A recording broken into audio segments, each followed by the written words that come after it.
queridos, nós vamos abrir a palavra de Deus em dois textos das Escrituras. O primeiro deles é 1 Samuel, capítulo 1, versos 28 a 18 a 20. 1 Samuel, capítulo 1. Abra comigo, por gentileza.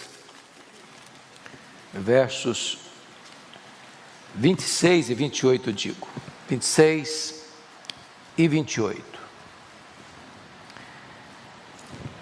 1 Samuel 1, 26 e 28 diz o seguinte: Disse Ana a Eli: Ah, meu senhor, tão certo como vives, eu sou aquela mulher que aqui esteve contigo orando ao Senhor. Por este menino orava eu, e o Senhor me concedeu a petição que eu lhe fizera. Pelo que também o trago como devolvida ao Senhor por todos os dias que viver, pois do Senhor o pedi, e eles adoraram ali o Senhor. O segundo texto é a segunda carta de Paulo a Timóteo. Segunda carta de Paulo a Timóteo. Primeiramente no capítulo 1, verso 5.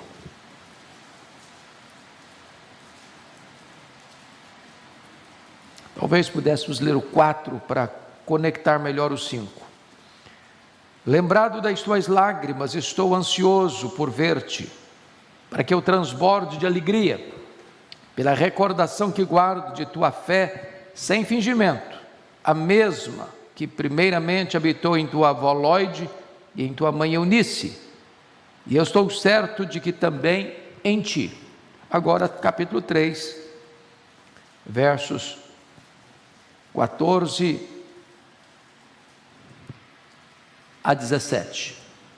Tu, porém, permanece naquilo que aprendeste, de que foste inteirado, sabendo de quem o aprendeste, que desde a infância sabes as sagradas letras, que podem tornar-te sábio para a salvação pela fé em Cristo Jesus. Toda a Escritura é inspirada por Deus e útil para o ensino, para a repreensão, para a correção, para a educação na justiça, a fim de que o homem de Deus seja perfeito e perfeitamente habilitado para toda boa obra. Amém.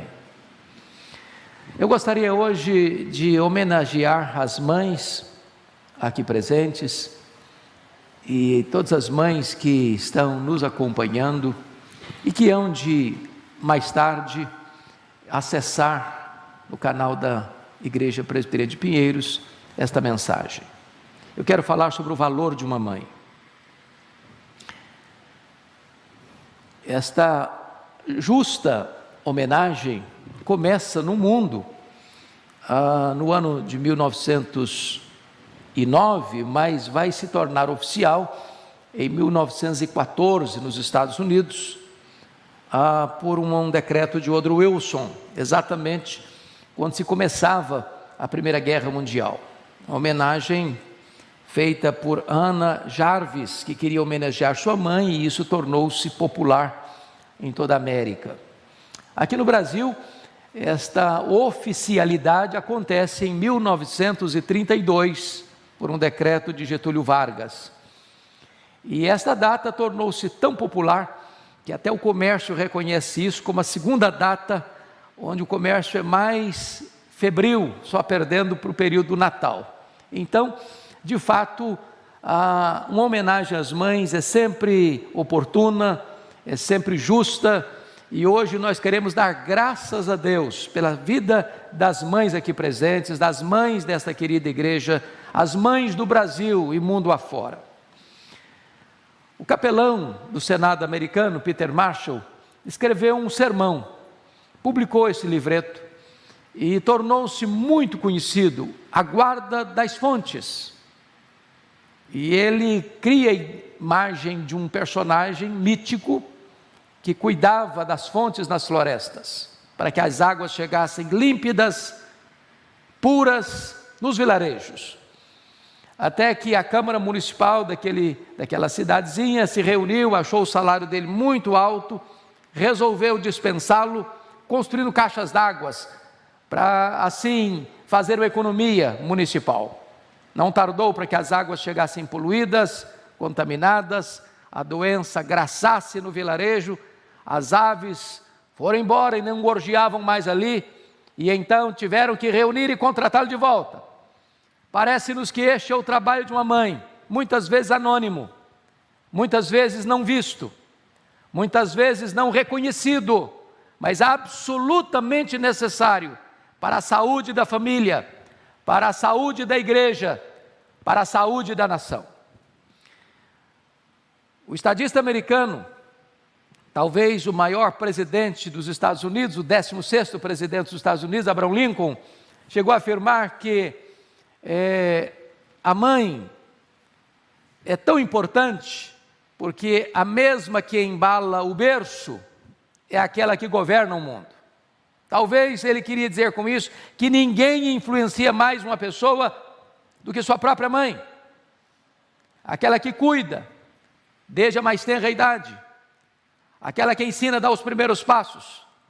Aquela que nutre os filhos não apenas com o leite materno, mas introduz o filho ao leite da piedade.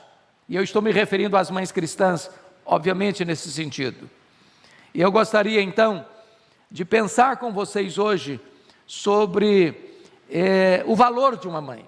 E quero destacar deste repertório tão rico de mães registradas na Bíblia e mães que tornaram-se notórias na história. Quero destacar duas mães aqui nesta manhã. A primeira delas é Ana, uma mulher que não desiste de ser mãe.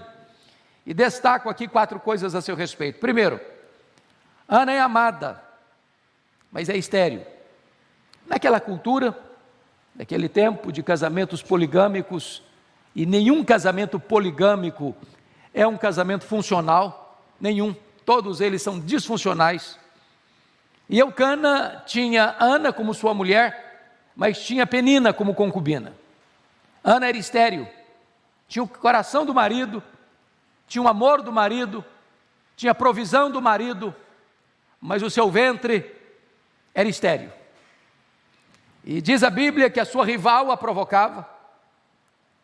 Ao ir à casa de Deus e derramar a sua alma em lágrimas copiosas, o sacerdote Eli a acusava, e ao retornar para casa, com tantas lágrimas, com tantas dores, com tantas injustiças sofridas por parte da sua rival, o seu marido a desencorajava. Mas ela não desiste do grande sonho de ser mãe. As coisas, nem mesmo as bênçãos da lida ou da vida conjugal, podia preencher o seu coração no sentido de desejar ser mãe. Mas a segunda coisa é que Ana é estéril, mas ora pelo filho antes do filho nascer. Quantas mães, mesmo sendo férteis, ou mesmo tendo filhos, não oram por eles? Pois Ana orava pelo filho, mesmo sendo estéril, e mesmo antes de conceber. Não só orava, mas já fazia compromissos com Deus. Quando ela diz: Senhor, se tu atentares para a tua serva, e de mim te lembrares, e me deres um filho varão, a ti o darei por todos os dias da sua vida. Esta mulher, antes de conceber no ventre, ela concebe no coração. Antes de chorar a dor do parto, ela chora diante de Deus. Antes do milagre acontecer, ela crê na promessa de Deus. Ana só foi tão influente na vida de Samuel, porque ela era, antes de qualquer coisa, uma mulher de Deus. Porque a vida dela servia de exemplo para o seu filho. E agora vem um terceiro aspecto que eu chamo a sua atenção. Ana consagra o filho para Deus antes mesmo dele ser concebido. Quando o menino nasce, depois de ter feito o voto a Deus, ela o traz ao sacerdote Eli, diz: por este menino orava eu, pelo que o trago como devolvido ao Senhor por todos os dias da sua vida. E aqui eu quero destacar um ponto, querida mãe que está aqui no santuário e as mães que estão nos acompanhando. Quais são os seus sonhos para os seus filhos? O que você espera de seus filhos? Nós vivemos numa geração onde parece-nos que o mercado é muito disputado. E nós sempre queremos o melhor para os nossos filhos. Mas às vezes esse melhor não passa de melhor para esta vida, para este mundo, para esta realidade. Queremos a melhor educação, queremos o melhor conforto, queremos a melhor segurança, amanhã queremos a melhor carreira, ou amanhã queremos o melhor reconhecimento.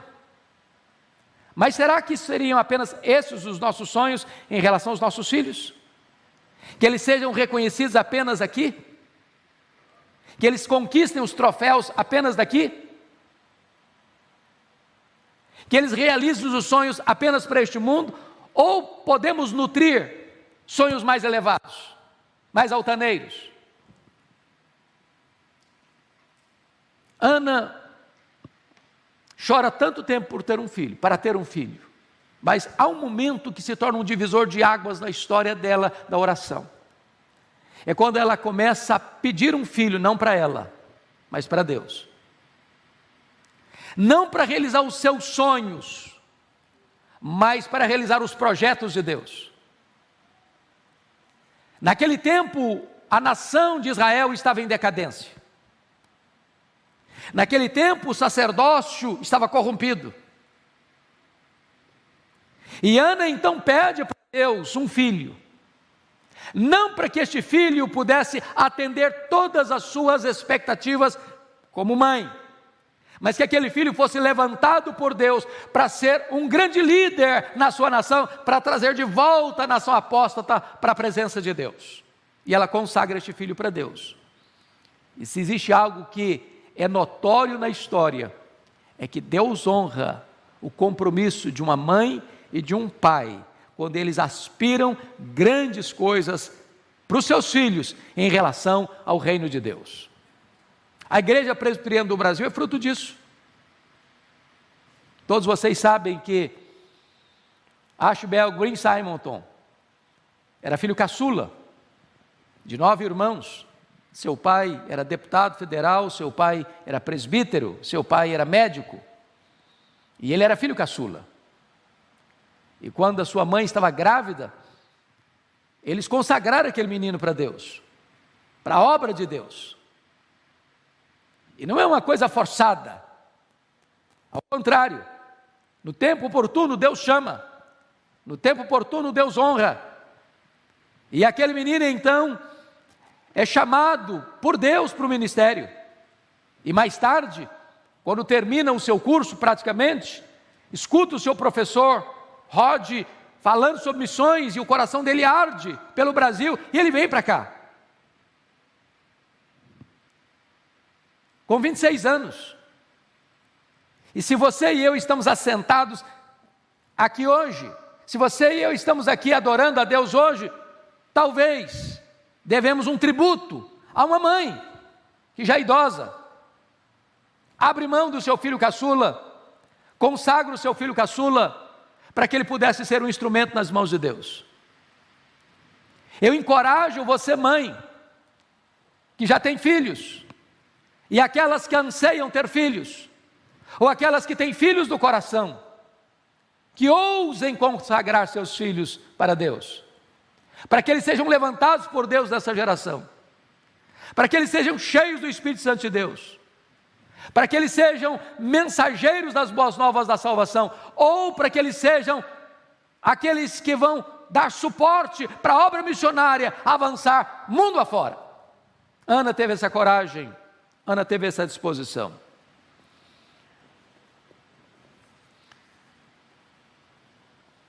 Mas eu quero tratar do último ponto da vida de Ana, que Ana entregou o filho para Deus, porque compreendeu a soberania de Deus na história.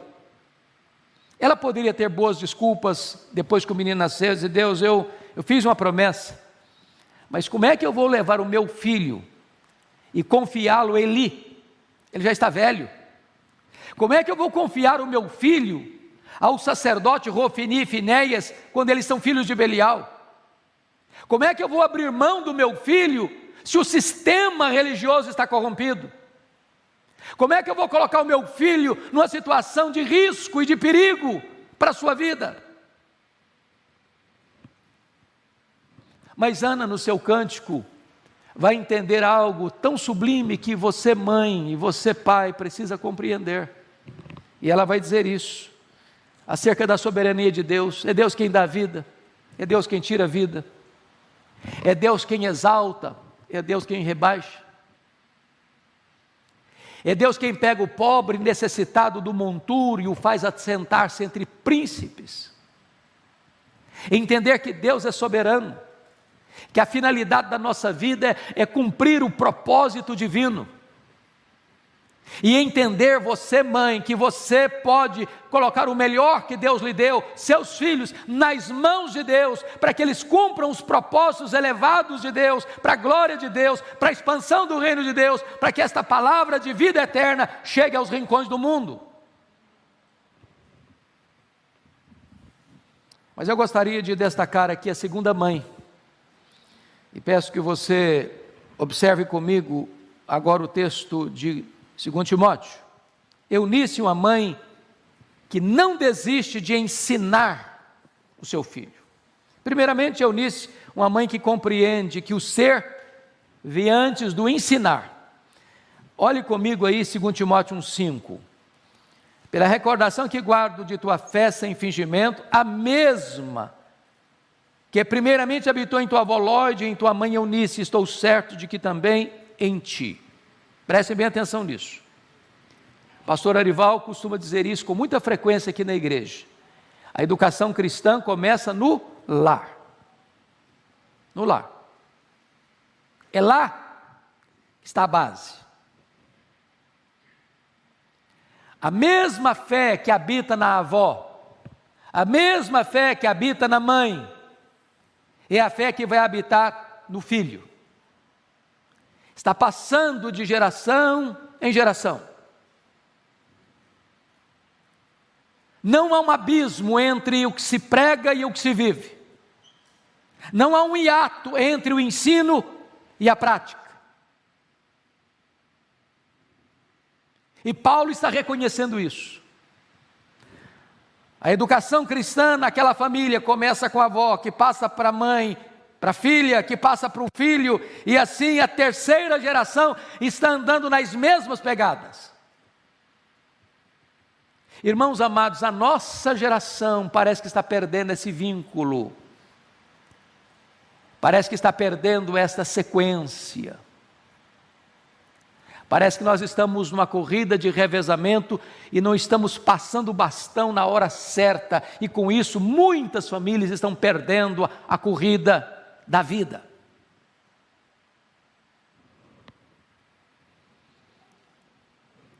A Bíblia nos ensina que os pais precisam amar a Deus de todo o seu coração, de toda a sua alma, de toda a sua força, com todo o seu entendimento. E estas palavras que hoje te ordeno estarão no teu coração e tu as inculcarás aos teus filhos. Não tem educação cristã apenas verbal. Nossos filhos nos observam mais do que nos escutam.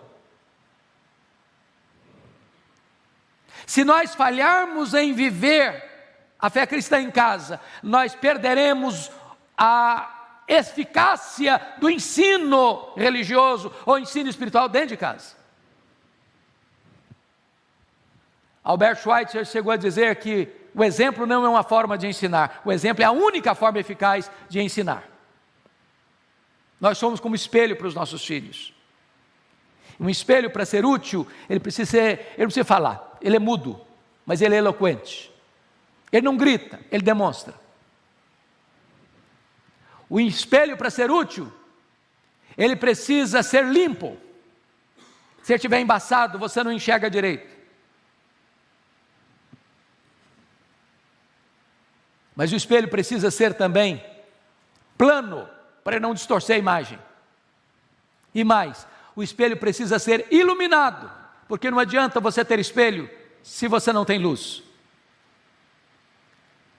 Isso significa que a nossa vida como educadores é a maior mensagem que nós passamos para os nossos filhos.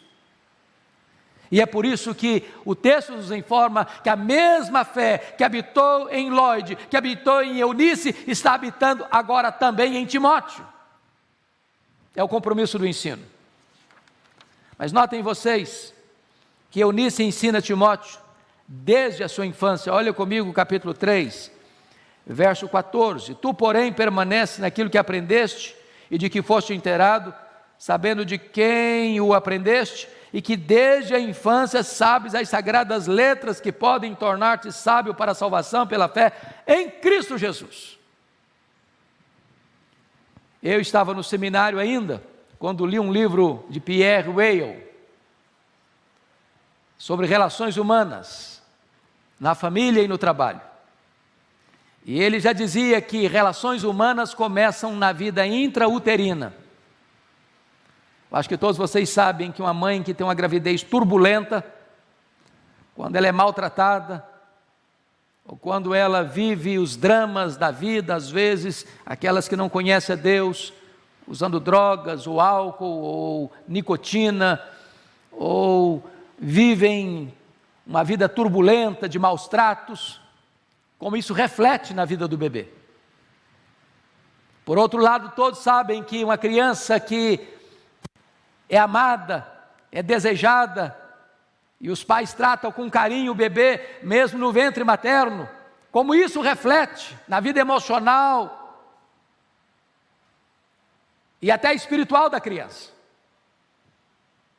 E aqui Eunice tem um cuidado, e o cuidado que ela teve foi ensinar Timóteo, desde a sua infância, e a palavra aqui descreve desde a vida intrauterina.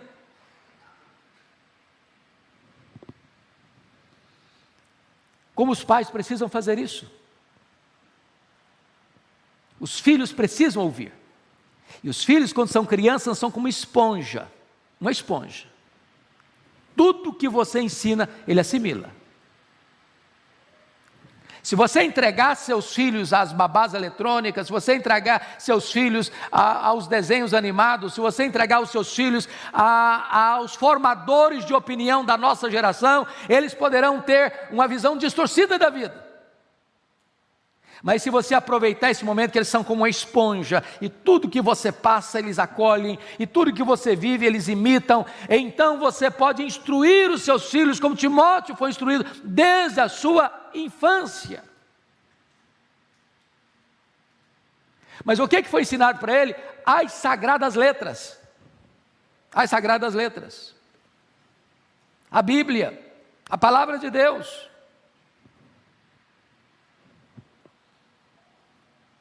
Mas notem vocês que Eunice ensinou a Timóteo o caminho da salvação, sagradas letras que podem tornar-te sábio para a salvação pela fé em Cristo Jesus.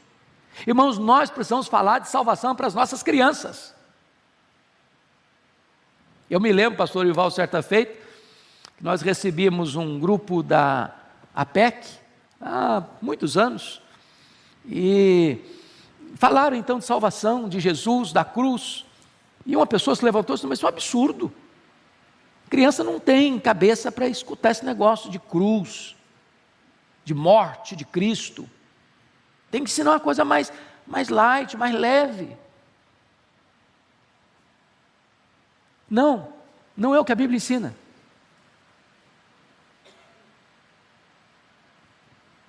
Aliás, lá na Páscoa, um cordeiro foi morto, o sangue foi passado no batente das portas, e estava lá a criançada toda assistindo a cena. Aquilo apontava para a cruz. As crianças precisam ser ensinadas sobre salvação, sobre vida eterna. É lá no começo que se ensina isso. A igreja dá um reforço, a igreja dá um suporte, mas é lá dentro de casa que nós precisamos trazer esta gloriosa mensagem da salvação, das sagradas letras, que podem tornar nossos filhos sábios para a salvação. Eunice tem plena consciência que a palavra de Deus é inspirada e ela ensina, é a palavra de Deus, não são técnicas de comunicação, não são psicologia moderna, não é o ensinamento pedagógico que o mundo quer impor sobre os nossos filhos. Nesse quesito é ensinar Bíblia, é ensinar salvação, é entender que a Bíblia é um livro consistente, coerente, inspirado pelo Espírito Santo de Deus e útil para o ensino.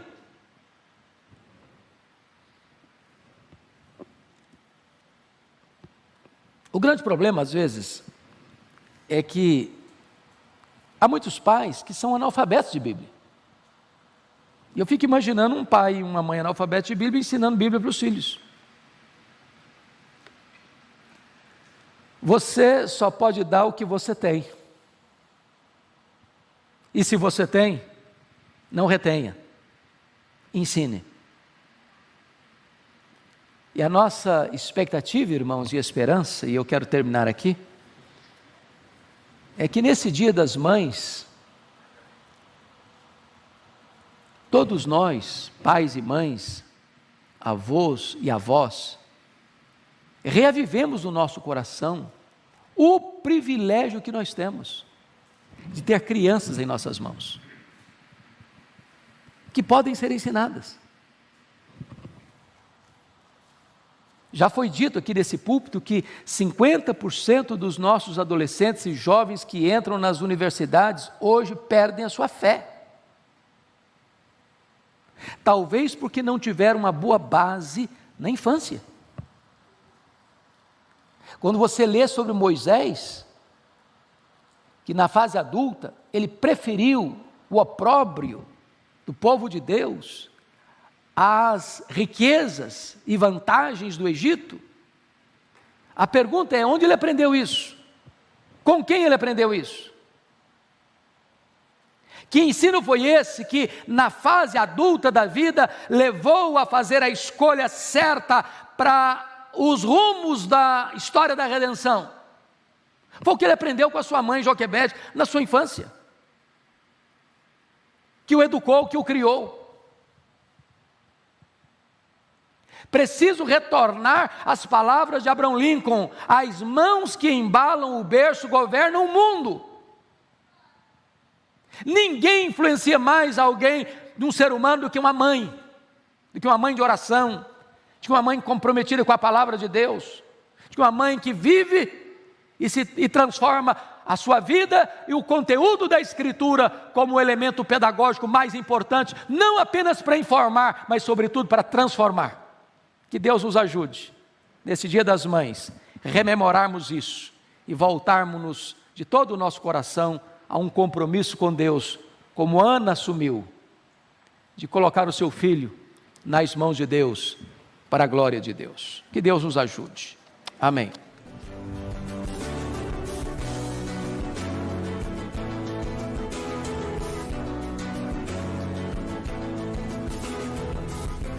Palavra da Verdade, com Hernandes Dias Lopes.